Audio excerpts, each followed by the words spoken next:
Hi guys, it's Debbie, and today I would like to speak about what I think I could potentially consider one of the best films of this year, and that is War for the Planet of the Apes, directed by Matt Reeves. It is the third and final chapter in the Planet of the Apes franchise, a series of films which analyse a dystopian future in which the human population has been drastically reduced because of the outbreak of the so-called simian flu, while on the other hand apes have acquired a human-like knowledge and behaviour, creating a situation of contrast between mankind and the animal kingdom. In order to enjoy this final installment, I would recommend watching the previous two chapters because they contain a good amount of information about the apes' evolution, how they managed to learn abilities from humans including horse riding, speech, sign language, using weapons, and the general organisation of a society. I'm not saying watching this film would be like suddenly watching Harry Potter 6 with no previous knowledge about the series, but the general experience of this film is much better knowing what both apes and humans have been through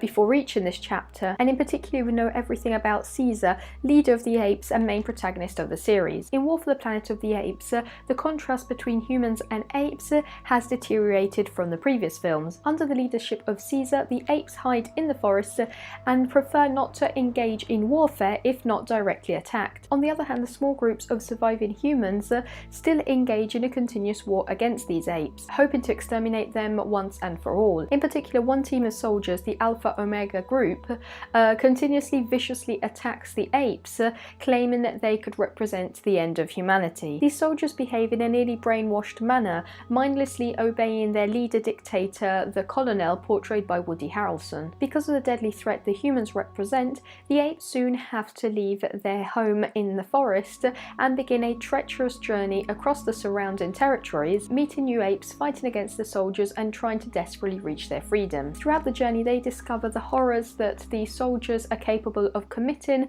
murdering, enslaving and torturing every living creature that will step in front of them, without even a basic attempt at communicating. As a matter of fact, the film portrays a near Holocaust situation in which apes of any kind, from babies to seniors, are considered scum and treated as less than a creature. So the film questions whether we should consider more human a soldier which beats, enslaves, tortures and kills, or an ape that, although intelligent, is still helpless in front of the human war power and is just searching for freedom. We really understand the need for liberty, the desperate suffering, the concept of a once-in-a-lifetime mission which must be accomplished regardless of the odds. The colonel is an insane dictator. He observes his soldiers as a self-proclaimed god, ordering murders with a flick of his hand or a twitch of his face. For example, there's one scene which immediately reminded me of Schindler's List, a film which speaks about the killing of the Jewish population and many other individuals by the hand of the Nazi regime. In Schindler's List, basically,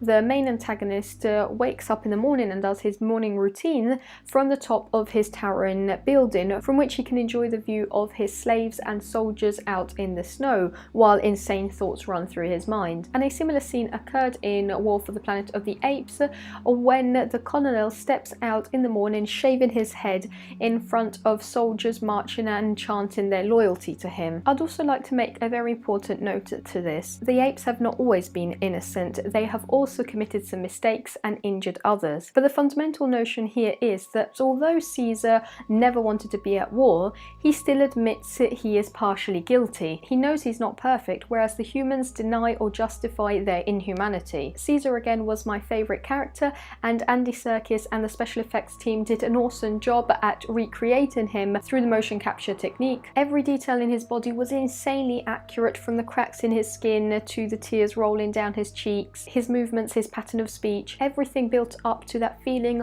of an experienced ape which has experienced already too much in this endless war and which is suffering watching what his fellow apes have to endure. The general visual effects in this film were absolutely fantastic. Just consider the fact that in most of the scenes there are at least a dozen of apes moving around, shivering in the cold, or simply breathing, or running up trees, riding on horses, their fur moving in the wind, and no detail was forgotten or underestimated. Not one shadow on the ground, not a single movement or expression, or even a muddy footprint in the soil. And each ape has had its own personal development over the course of the films, so we know more or less how each of the main characters will react to a certain situation, or how they think, or how their general behaviour is. For example, we know that Maurice is sensible and wise, or that Rocket is loyal and courageous. We learn that Bad Ape is good at heart but also terrified of humans, and all of them have been analysed in such a profound and detailed manner and given such specific features that we reach the point of being able to predict certain situations or behaviours or cry for them. The analysis of Caesar in particular is so deep that we now recognise that he is a nearly mythical figure in the world of apes and the world of humans, as he is feared and hated by humans but also considered the saviour of the ape species by his fellows. He is also a figure which between the apes is considered the most similar to a human because of his behaviour and the way he can fluently interact with humans as a similar, and this obviously frightens his enemies because they acknowledge that they are no longer the self-proclaimed kings of a world that they selfishly claim as only theirs. I absolutely loved War of the Planet of the Apes. As I said before, I consider it one of the best films of this year.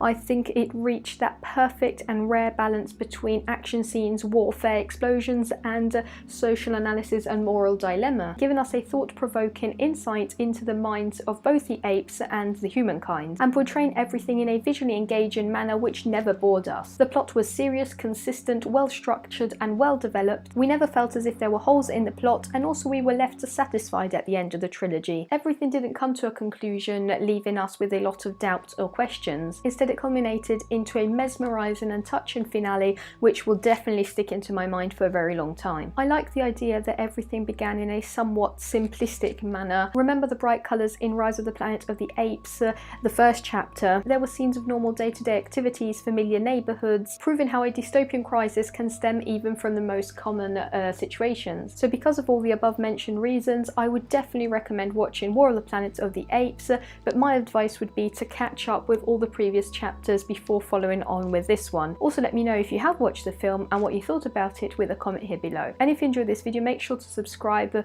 for more movie related content. See you soon, bye!